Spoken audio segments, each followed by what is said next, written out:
Mənimsə könlümü yorğunluq alıb.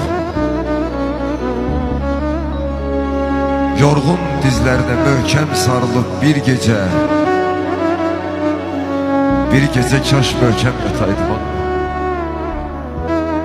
Kaş bir də laylana yataydım ana.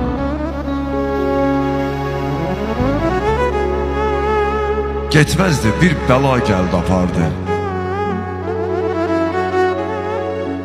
Nurlu bənzi də soldu, saraldı. Onu zaman aldı, dövran qopardı. Bir ana vədəsiz köçdü dünyadan. Biruzə vermədi ağrılarını, özüylə apardı arzularını. Allah'a tapşırdı balalarını. Bir ana vədəsiz köçdü dünyadan.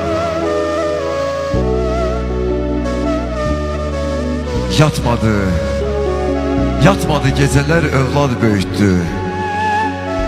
En güzel kalam da ana üydü. Ne kadar sağ idi melek özüydü. Bir ana vədəsiz köçdü dünyadan.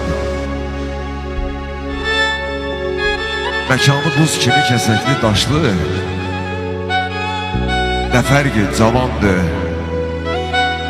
yoxsa ki yaşlı. Qoydu övladlarının gözünü yaşlı. Bir ana vədəsiz köçdü dünyadan. Analar tisəydi, cəfası yoxdur.